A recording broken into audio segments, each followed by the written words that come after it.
All right. Hi, everybody. Welcome to the Gaining Ground webinar series. It is 1 o'clock, so we'll go ahead and get started here really quickly. This webinar series is organized by the Urban Food Systems Masters in Horticulture graduate students, and they take a professional development class and have to organize 2 webinars each semester. So it's a great learning tool for them and also great resources for our ag education community in Kansas City and across the country. And we're lucky today to have Kristin here to talk about language access training, which is a really important topic if you are an ag educator and educating diverse populations, to have this background in using plain language and having accessible language. So I am going to kick it off over to Kristin to introduce herself a little more and start the webinar. Thank you, Patricia. All right, should I go ahead and share? Yeah. Okay.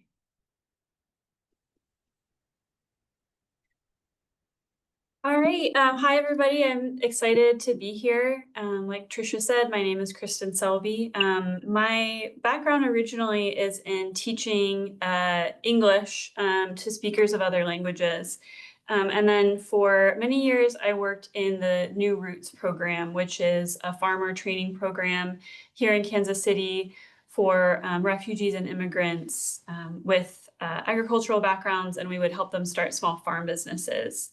And we work with folks that speak a variety of different languages other than English.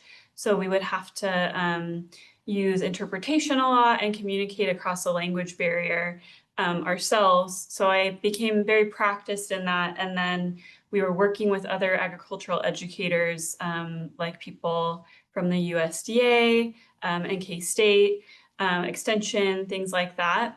And we realized that there's sort of a gap in knowledge of those folks that had a lot of resources to share, but not having the skills or background necessarily to know how to communicate across the language barrier. So that's how I ended up developing this training. And I've given it to different groups of agricultural educators and other local food support people. And so, yeah, that's what I'll be sharing with you today.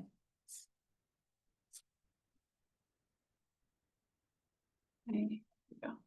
All right, so today we'll talk briefly about the concept of language justice, which is sort of the framework for this training, and the framework or the foundation of everything. The bulk of it will be about plain language and plain communication, and we'll practice some skills with that. And then if we have time, I will briefly cover working with interpreters. And I also have some other resources to share for further learning at the end. And we'll leave about 10 to 15 minutes at the end to debrief and discuss. And you'll have time to ask questions as well. I'll just add that you can use the Q&A box if you have questions and to respond to some of Kristin's questions throughout too.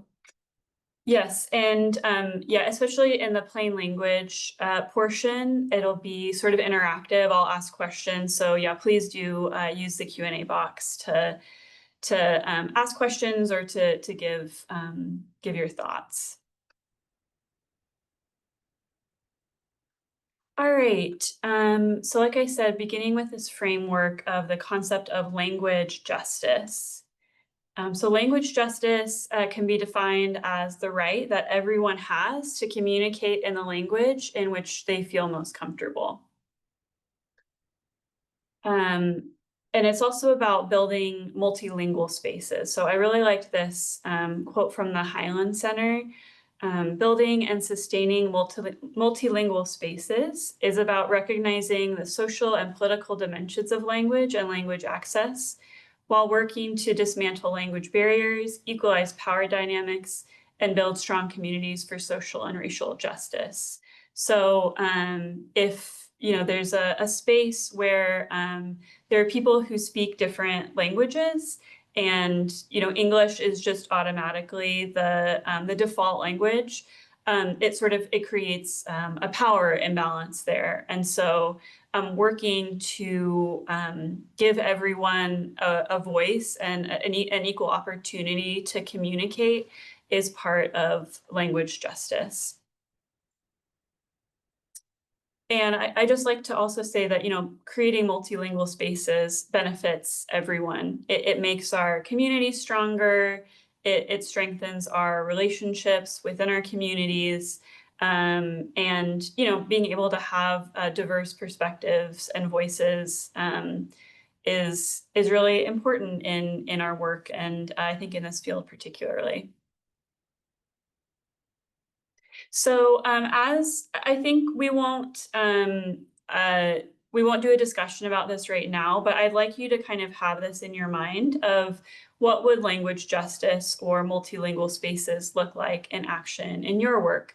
And there's, folks here, I think, from different audiences, and so it'll look different for different people. But yeah, I'd like to, we'll circle back to this at the end, is what would language justice look like in action in your work? All right, so now we'll jump into our plain language and communication part of the training. So what is plain language? What's plain communication? It ensures that the listener understands as quickly, easily, and completely as possible. Plain language strives to be easy to understand and use. It avoids wordy, confusing language and slang.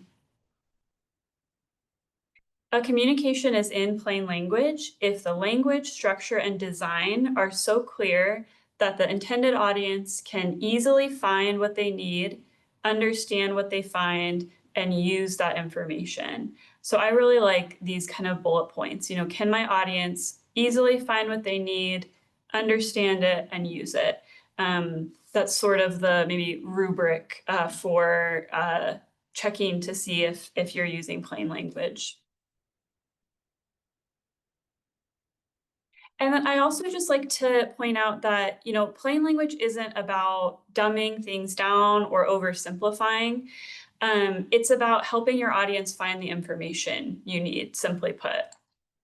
It's respectful to think of your audience as people who have questions I will answer. Sometimes when I give this training, people think like, well, you shouldn't assume, anyone's needs plain language in particular, but really what it is just making sure that things are very clear and that you're able to easily answer the questions and share the information that you have. And whether you're communicating across a language barrier or not, plain language is a very valuable skill. We communicate across language barriers, to very wide audiences, even if there's not language barriers. And so developing the skill of really having clear communication, I think, is useful. And I hope it's useful for you. All right, so today we're going to talk about 8 elements of plain communication. So I have these listed here, and we're going to go through each of them in detail and talk about some examples and some scenarios. So the first is to use everyday language or familiar words, use short sentences, choose words with fewer syllables, remove repetitive language, use active voice, and we'll talk more about what that means. One of the kind of subcategories of using active voice, a trick is to number 6, to use you, and we'll discuss how you can do that. Avoid extra detail, and then explain unfamiliar terms. So if you are giving a presentation, or you're creating a flyer or an infographic, or writing up some kind of document, these elements can help you kind of work through how to make that a plain communication. So number 1, use everyday language or familiar words. So someone sent me this, as an example of something that they think they could rework. So looking at this slide here, chemical properties of soil, they're talking about nitrogen. And then there's kind of 3 bullets here: vegetative growth, green leafy shoots, and vigorous stems. So, I think the main thing I would point out here is the word vigorous. So, like, think about what's a more everyday or familiar word you could use instead of vigorous, for example, if anybody wants to add that in the chat. I'm just going to see how we can open that up to see your responses. Or the Q&A, sorry.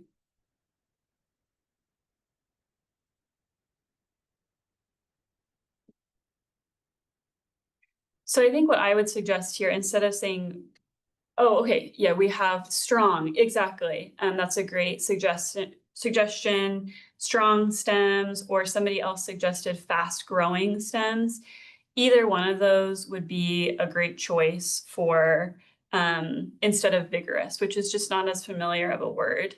Are there any other words here on the slide that you think you could change to not change the meaning, but just to make it with more familiar language?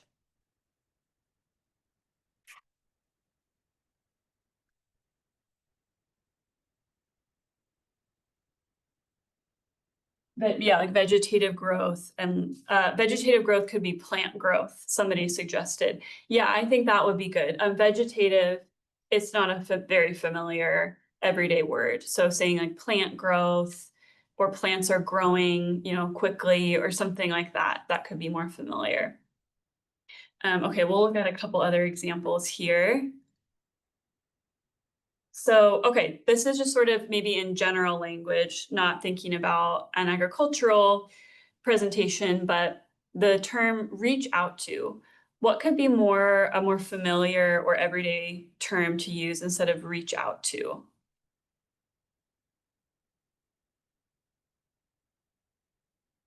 Call, exactly. Yeah, somebody suggested call me. Great. Okay, what about hash it out? What could you say instead of hash it out to make it more everyday?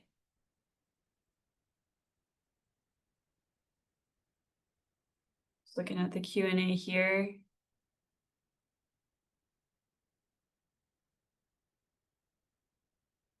So yeah, a trick for plain language is just like hash it out. What do you mean when you say that? Maybe just talk or discuss could be a better option. Talk about. All right, and one last one. Oh, somebody suggested for talk to hash it out, brainstorm. I would say brainstorm would also maybe be sort of unfamiliar to somebody whose first language isn't English. It's not a bad word, but talk about or discuss is a little bit more plain and straightforward. And then this last one, encroach. I think I saw this on like a farmer's market application, and it was like, your table shouldn't encroach the aisle. So what could you say? Yeah, great. Thanks, Tristina. She said crowd. I like that. Yeah, crowd. I think my suggestion was block. So yeah, either one of those. David said go into, that would be good as well. Yeah. So yeah, just look over or consider the language that you're using and make sure that it's familiar and everyday as possible.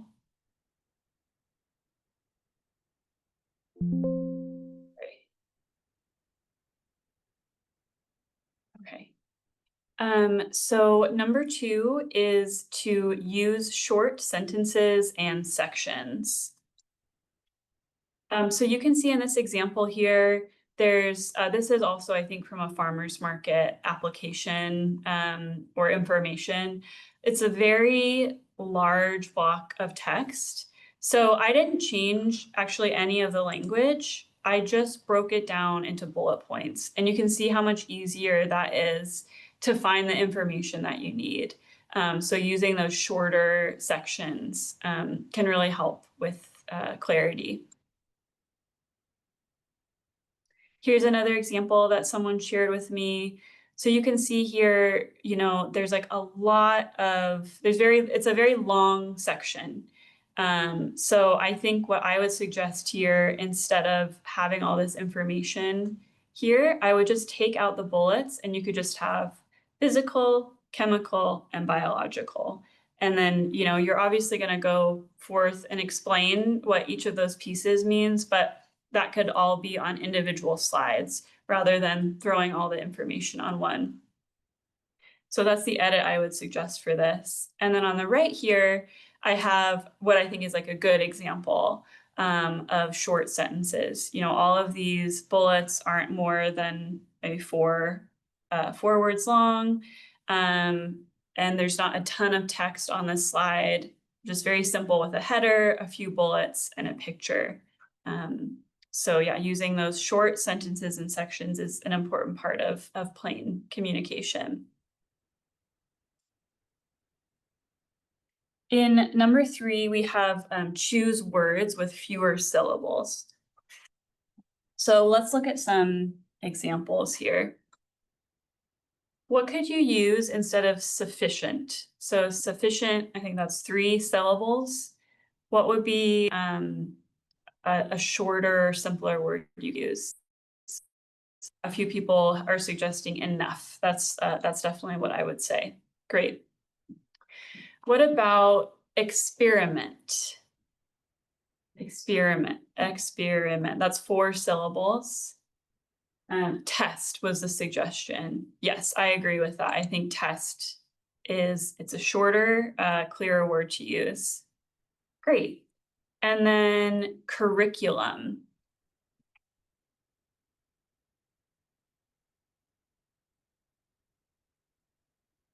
Plan. Yeah, I like that. Plan or lesson. Yes. I said lessons or classwork. So yeah, depending on the context, lesson plan, lesson would be shorter there.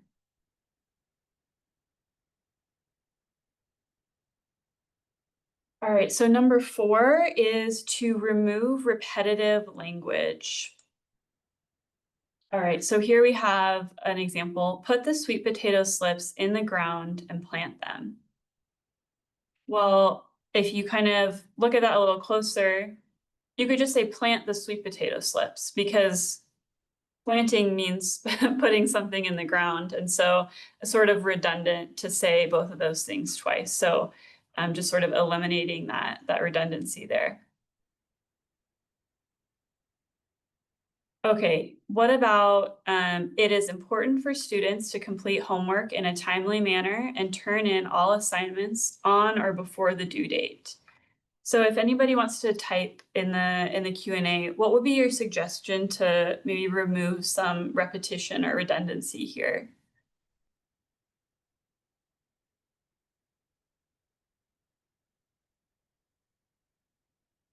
Somebody said remove the whole first half. Yeah, basically, like you don't need to have it's important for students, like you're saying it so you know it's important. So yeah, somebody just said, right, complete your homework in time, or complete and turn in assignments before the due date. Yeah, thank you for those suggestions. I said students need to turn in homework assignments on time. So yeah, any of those suggestions I think are good. All right, what about here? A sufficient number of. Again, not necessarily repetitive, but there's just more words here than I think you need. So what could you say instead of a sufficient number of?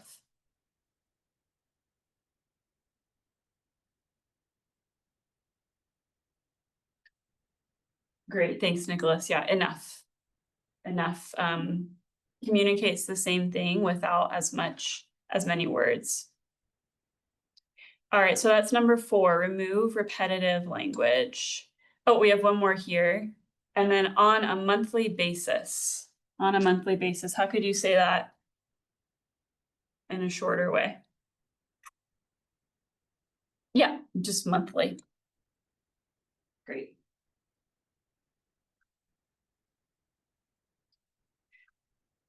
All right, and then number 5 is to use active voice rather than passive voice. So when the subject does something or acts, the verb is in active voice. When the subject receives the action or is acted upon, the verb is in the passive voice.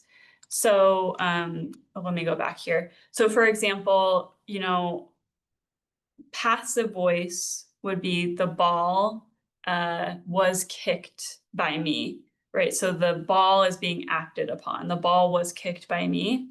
That's passive. A more clear way to say that would be I kicked the ball. Then I'm doing the action. And it's more succinct, and it's a little bit clearer to use active voice. And I'm not saying passive voice is, bad in every situation, but for using plain language, active voice can be a lot clearer. All right, so the content of any signage in a vendor's booth is limited to information that is relevant to products or the business. So we have another farmer's market example here. How could you change this sentence to using active voice?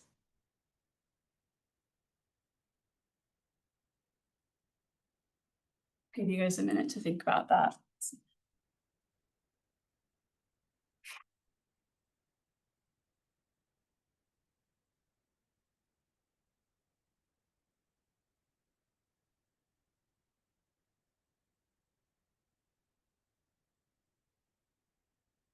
Great. Okay. Jill's suggestion is to say, limit signage to information about your products or business. Perfect. So yeah, instead of saying the content is limited to, you make it active and you're just telling someone, limit the signage. Great. Okay. So, and you can also see that eliminates, some words as well. All right, and then what about this one? Price signs should be displayed before the start of market. How can you turn that into active voice?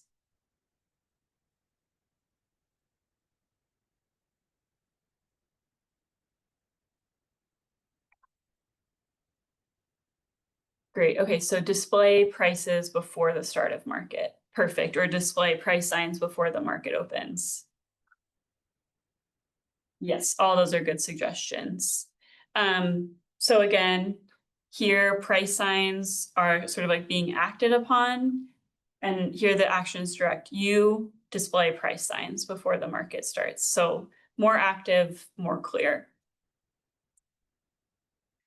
A tip for trying to turn things into active voice and make sure you're using active voice can be to start sentences with you.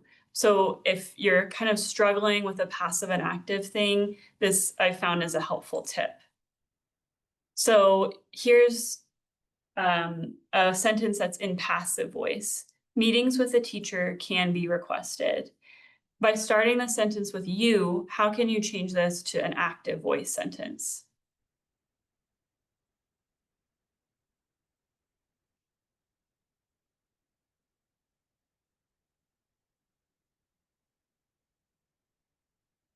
You can request meetings with the teacher. Great. Or somebody else said you can ask to meet with the teacher, which I like saying ask instead of request. That's a good suggestion. But yeah, just by starting with you and then you can request meetings, it makes it active. Great. Let's look at another example. Garlic scapes can be eaten or sold at the market. By starting it with you, how can you turn it into an active voice sentence?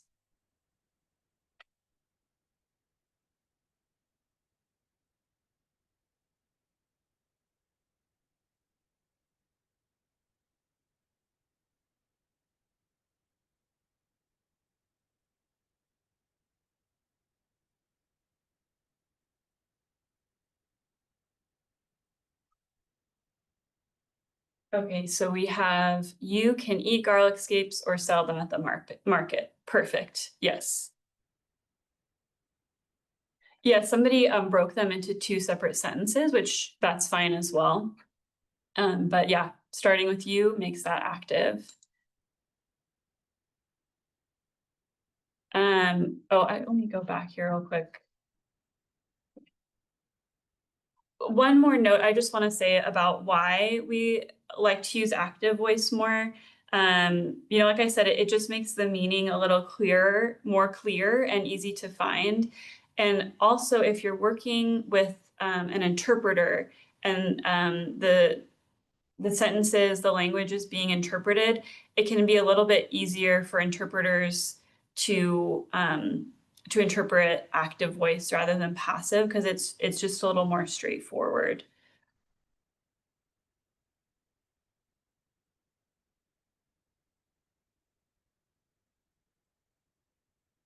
Oh, someone said had a question about this. Does it have to be the same person eating or selling? No. So, depending on the context, this might not work. But I think in the context that I found this example in, it was, the communication was to market gardeners. And so, you can eat garlic scapes or sell them at the market.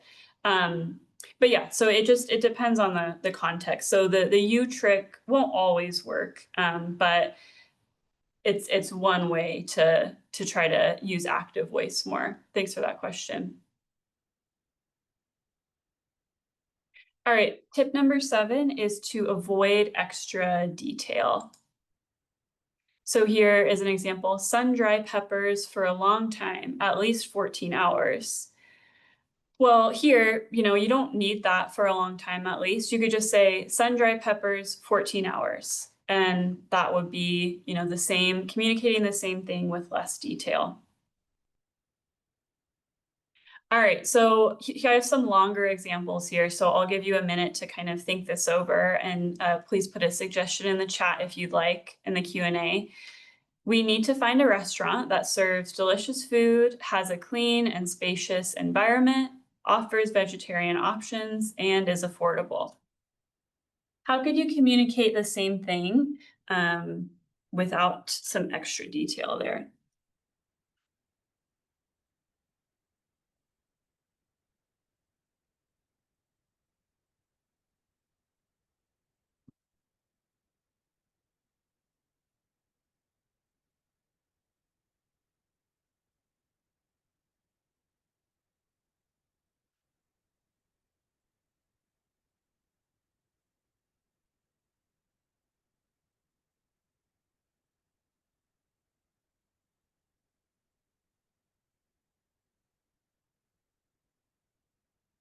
Just waiting to see if anybody has, it takes a little while to type, so I'll just wait for a little longer and then we'll see.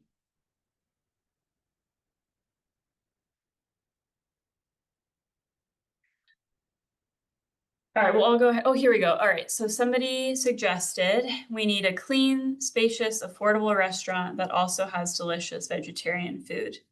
Great. Somebody else said, where can we find delicious, cheap, spacious restaurants that offer vegetarian options? Good. Yeah, either one of those. You've already eliminated some of the detail there, so I like that. My suggestion was we need to find a good, affordable restaurant with vegetarian options. It kind of goes without saying that you probably want to go to a clean restaurant. So I took that out. I felt like it was an extra detail you didn't need. And of course you want the food to be delicious. So again, depending on your context, you might want to have this extra detail, but if you're trying to make it a plain language communication, I think the second sentence communicates everything you need it to. All right, here's another one. There's a bakery around the corner that sells these amazing cupcakes with fluffy vanilla frosting and sprinkles that look like tiny jewels. So nothing wrong with a little embellishment, depending on what your purpose is, but if you're trying to make it plain language, how can you cut down on the extra detail here?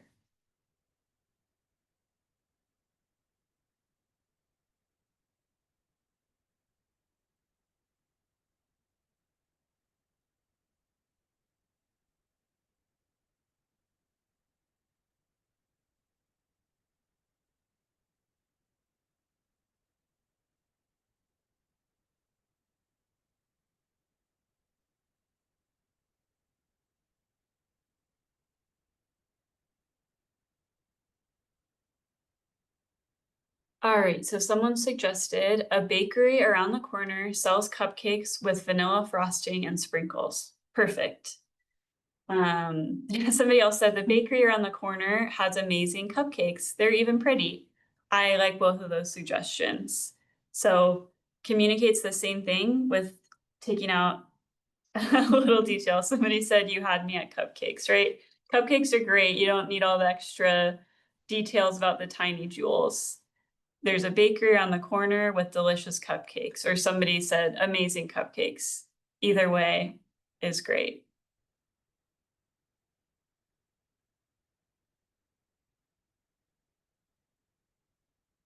All right, and then number 8 is to explain unfamiliar terms. So, inevitably, especially like working in agriculture or just, if someone is coming to learn something new, there's probably going to be some new words that they're not familiar with, and that's totally fine.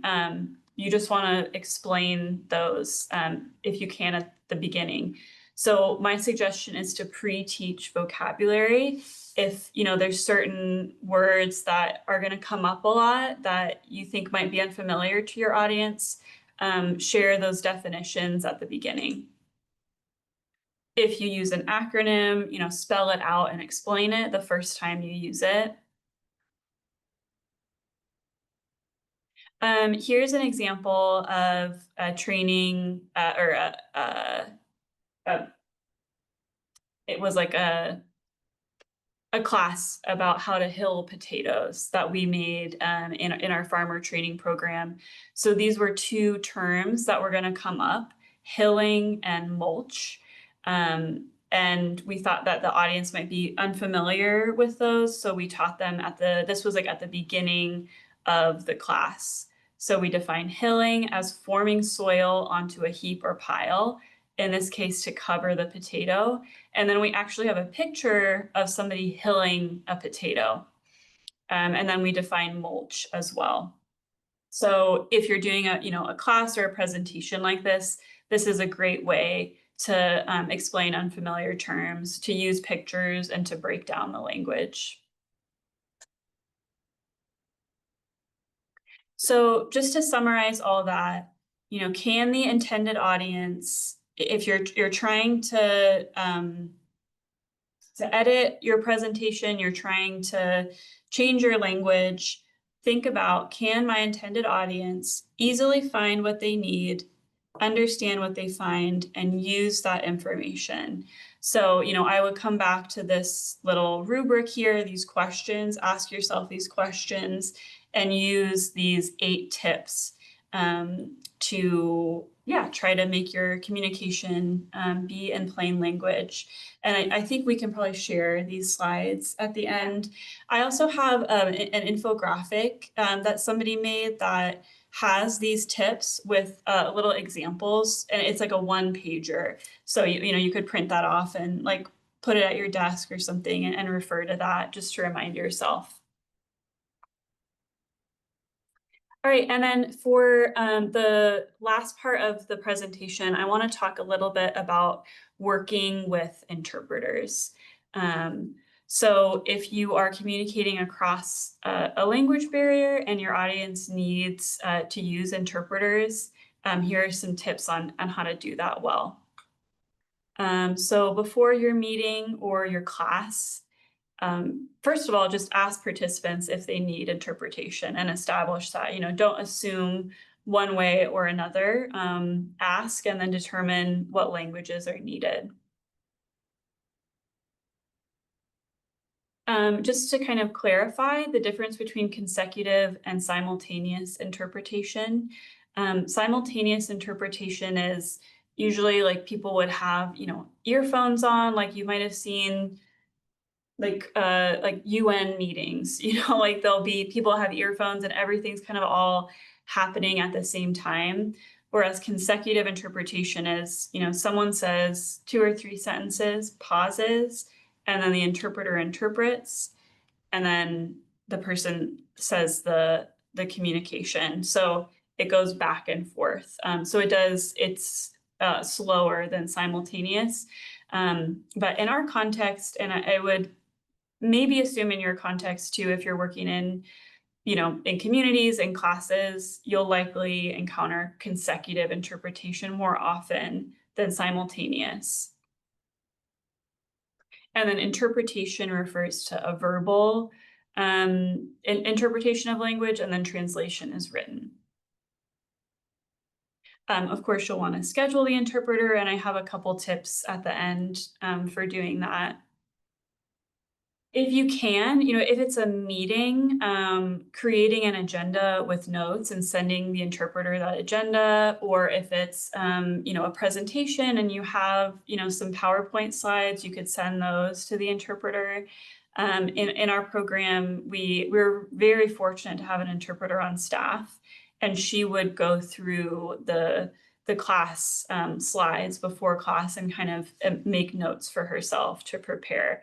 So that's kind of going above and beyond, but if it's possible, it can be really helpful for interpreters.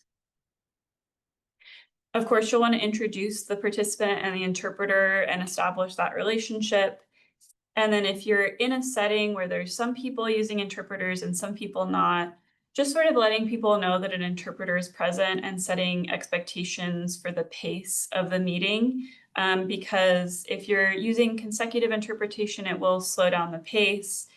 People might find it distracting, to have another person talking in the audience. And so just letting them know, like, oh, this is why, there's other chatter going on because there's an interpreter. That can be helpful if the group is mixed between different languages. And then set up the space and make sure that the interpreter can hear you, and then also the other speakers in the room, that might be asking questions that the interpreter will need to interpret.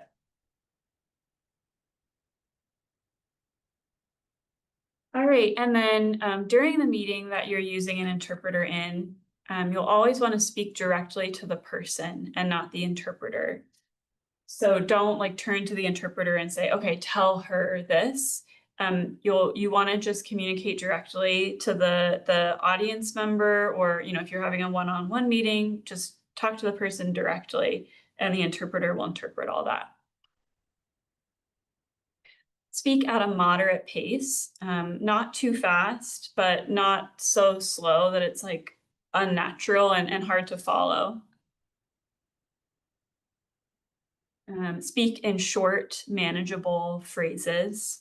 So even as I just gave you this tip, I realize that I'm probably talking kind of fast because, I'm presenting, I have a little bit of adrenaline. And so, having some of these tips on a note card or something can help remind you to slow down your pace. And then you'll want to speak in short, manageable phrases. So a lot of that has to do with using plain language. And then also, pausing after every couple sentences is good. So pausing for time and allowing that consecutive interpretation. And then try to avoid asides or rambling. Again, if it's in the setting where you're presenting, sometimes, nerves kick in and you start, rambling a little bit. As much as you can, try to avoid that. If it's helpful for you to sort of have a script or an outline that you're following, that I found that kind of helps me from adding in these asides that, if you've prepared this great presentation with plain language, but then you have all these asides and rambling, it sort of derails your original purpose. So yeah, having an outline or a script can be helpful. And then of course, use plain language. And that's just really effective for interpretation, to use kind of the clearest, simplest language possible to make sure nothing gets lost in translation. So I actually want to show you an example. This is from the training program that I worked in. It's a teacher and then an interpreter over a Zoom class. And so you can kind of see an example if you haven't gotten the chance to see consecutive interpretation before. This is, I think, a good example of it. And as we listen, I'd just like you to notice her pace of speech, her word choice, use of props or pictures here. So should I just drag this over? If you drag it over here, they'll be able to see it. Yes. Okay. Everybody give us someone in the Q&A a thumbs up if they can see the YouTube page, okay? Yes. Okay, great. So there are several objectives that I hope you will learn today. And first, we're going to understand the 3 pillars of sustainability. ဒီနေ့ပြောရမယ့်အကြောင်းအရာတွေက3ချက်4ချက်ရှိပါတယ်။ဒီ3ချက်4ချက်အကြောင်းပြောရမယ်ဆိုရင်ခင်ဗျားတို့ဒီနေ့တင်ကြားသွားမယ့်အကြောင်းလေးဖြစ်ပါတယ်။ We will learn the meaning of organic. ဒီနေ့ကျမတို့organic အကြောင်းကိုပြောရမှာပဲ။တဘာဝရဲ့ meaning ကိုသူ့ရဲ့အဓိပ္ပာယ်ကိုပြောပြသွားမှာဖြစ်ပါတယ်။ I hope you understand the importance of healthy soil. ကျမပြောချင်တာတော့မြေဩဇာကောင်းတဲ့ဟာအတွက်ဘယ်လိုထိန်းတဲ့ဘယ်လိုအရေးကြီးတာလဲမြေဩဇာကောင်းဖို့အတွက်ပေါ့နော် And I hope you will understand how to manage water resources. Okay ပြီးတော့နောက်တစ်ခုကတော့ဘယ်လိုရေကိုဘယ်လိုသုံးရမလဲဘယ်လိုထိန်းသိမ်းရမလဲပေါ့နော် Okay, so is farming sustainable? The word sustainable means meeting our current needs while supporting the ability of future generations to meet their needs. Okay, sustainable ရဲ့အဓိပ္ပာယ်ပေါ့ချာနဲ့ပတ်သက်တဲ့ပြောရမယ်ဆိုအဓိပ္ပာယ်နဲ့ပြောရမယ်ဆိုရင်ကျမတို့ဘယ်လိုအကူအညီတွေဘယ်လိုတွေထိန်းသိမ်းရမယ်လို့80အတွက်ဘယ်လိုကျမတို့ဘယ်လိုထိန်းသိမ်းရမလဲကျမတို့တာဝဘယ်လိုထိန်းယူသွားရမလဲပေါ့နော် And there are 3 pillars that involve sustainability: people, planet, and profit. Okay, အဲ့ဒီစာကလုံး Okay, I think we can stop there. I think that gives a good kind of example of pace of speech, using images to convey meaning, and then, short phrases, she often paused. So before we move on from this portion, I just wanted to see if anybody specifically has questions about working with an interpreter.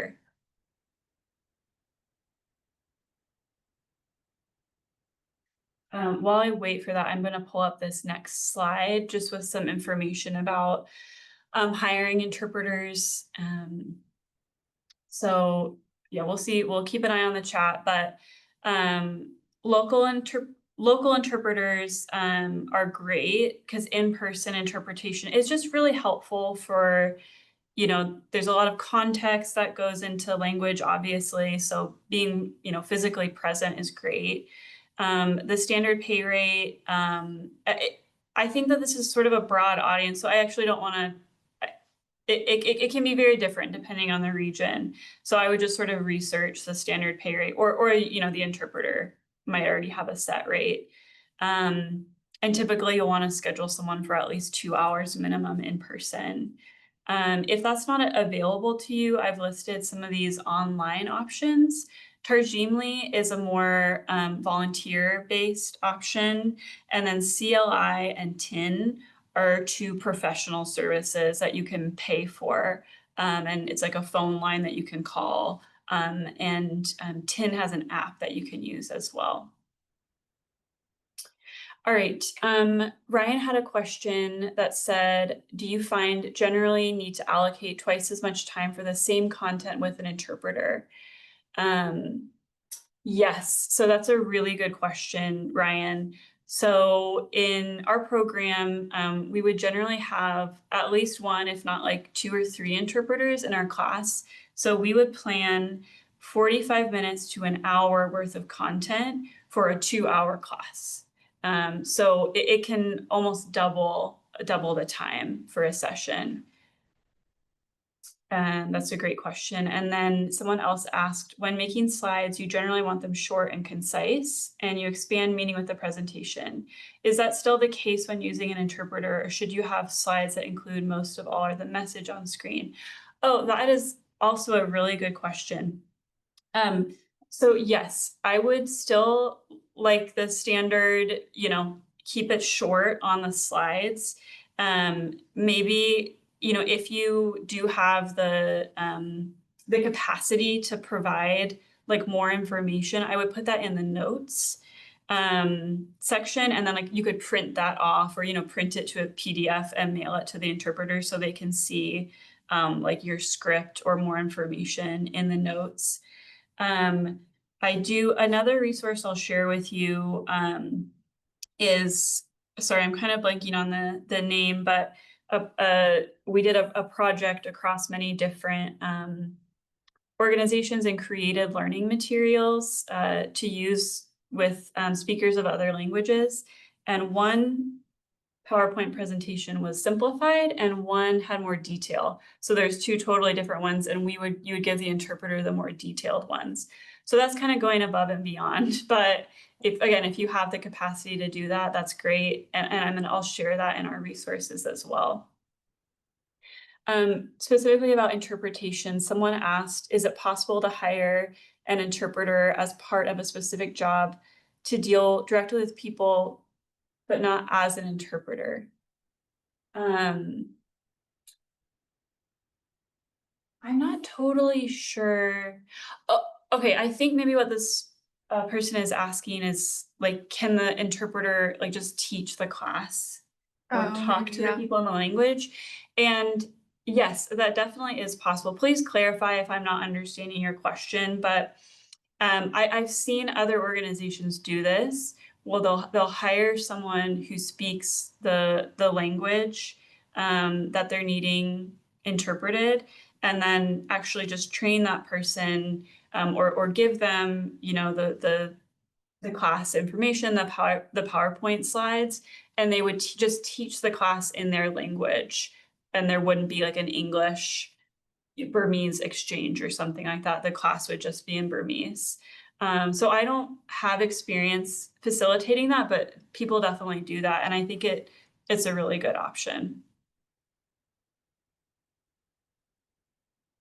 Okay, great. All right, so now I have some time at the end for discussion and debrief. So this is actually, before we jump into that real quick, I want to jump forward to the resources I've provided here. So if you are really new to working with interpreters, these trainings from an organization called Switchboard really break down how to work with an interpreter very well. And then ISCD, that's the organization I was referring to earlier. They have this really great refugee farmer teaching handbook, and they have a chapter about communication and interpretation that's very helpful, and it's also geared towards agriculture, which is great. And then I have some other guides here for plain language and language justice. So again, we can share these resources with you. Yeah, but moving into the wrap up and the Q&A, feel free to, I'd love to answer whatever questions you have. If you sort of want, I usually end with these questions. So if you have any thoughts on the questions I've listed here, please share. What did you learn? What skills will you put into practice? What do you want to learn more about? And then kind of circling back to that question, what would language justice or multilingual spaces look like in action in your work? So please share your thoughts on that or ask me whatever questions you have.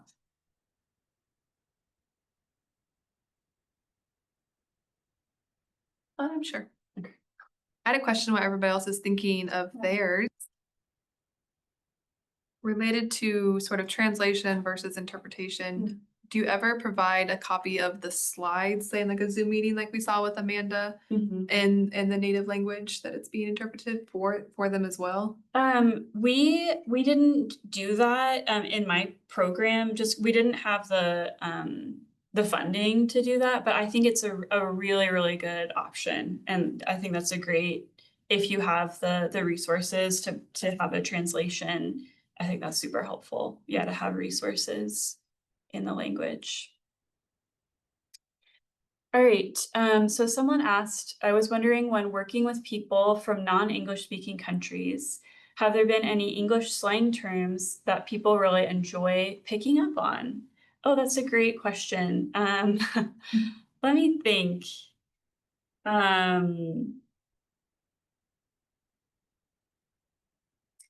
This has nothing to do with agriculture, but one of the farmers, we were driving to a conference, and I hope this is appropriate, but we saw like an older guy in like a red like convertible sports car. And the farmer was just sort of like commenting on that. And I was like, oh, like in America, we might call that a midlife crisis. And he just thought that was, he had never heard that phrase before. And he really liked the term midlife crisis, which there's nothing wrong with getting a sports car at whatever age you're at. But that is the first thing that popped into my mind. But yeah, sharing language can be really fun. Somebody asked, do you use the accessibility button on PowerPoint? Oh, Let me open up the okay. chat. Yeah, just reopen that real quick.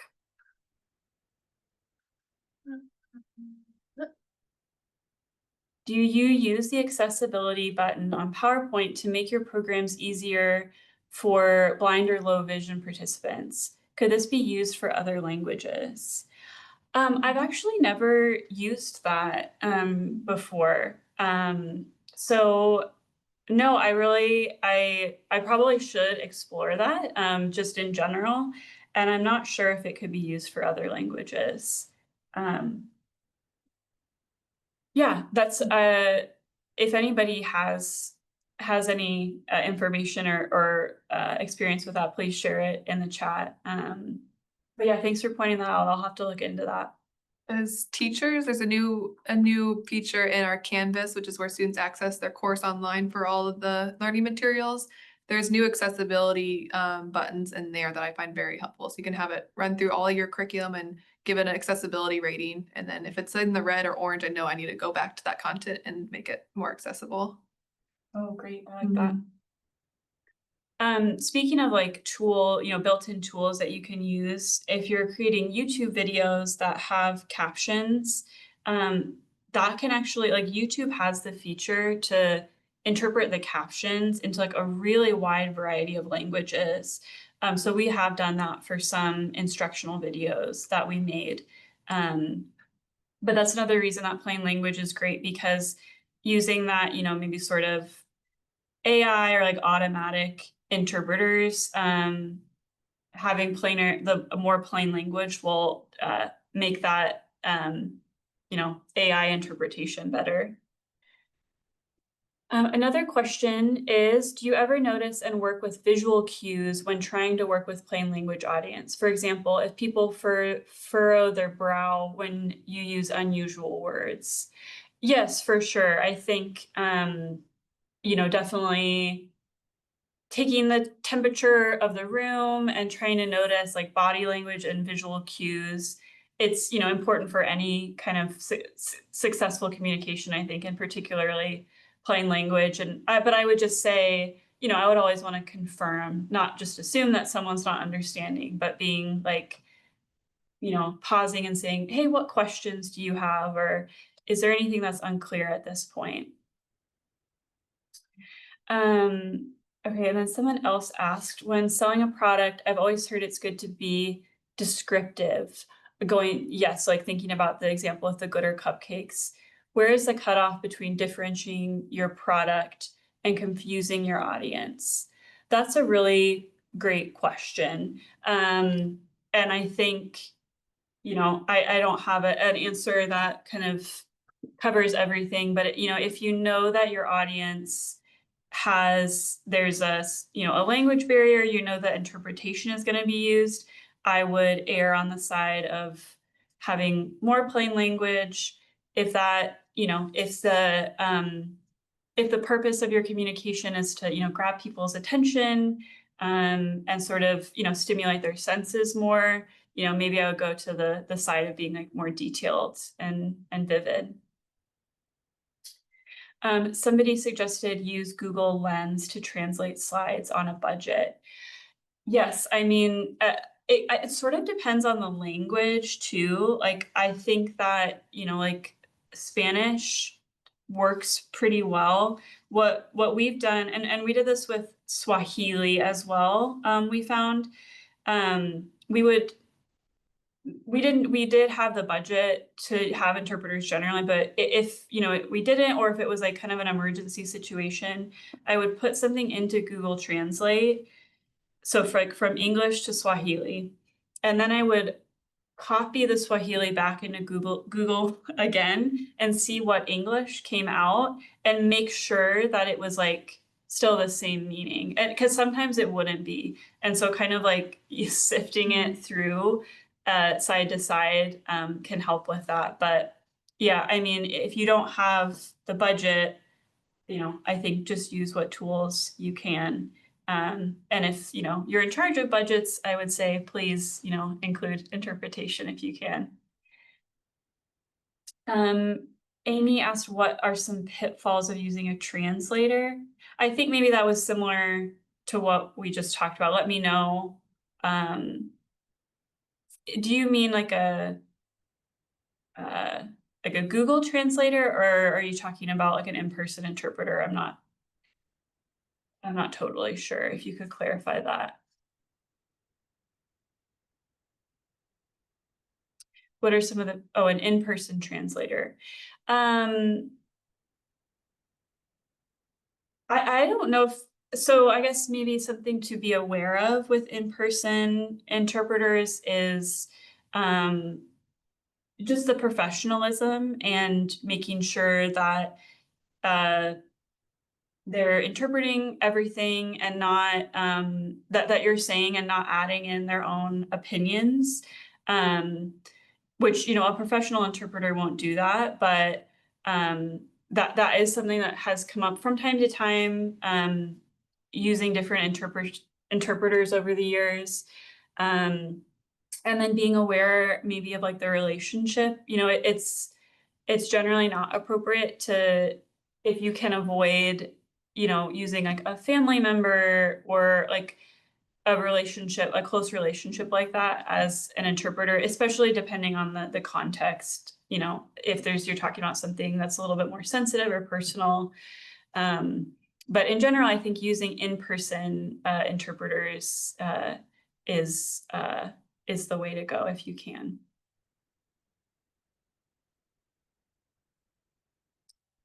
We just have a couple minutes left, but if anybody has any final questions, please put them in the Q&A. I think after this webinar concludes, we can send out a message to all of the attendees with Kristin's slides. We also always record these webinars and we upload them on our website. So if you go to K-State Olathe Gaining Ground, you'll find the archive of the whole webinar series, and you can find this there if you want to revisit it. And so maybe one more question here by Susan, and then wrap up. Okay, Susan had a comment that said, I found it difficult when I had to stop talking, so the interpreter needed to start and I would lose my place in my thoughts. You need to practice. Yeah, I love ending on that note, Susan. This is all like a practice. We're working with interpreters and using plain language.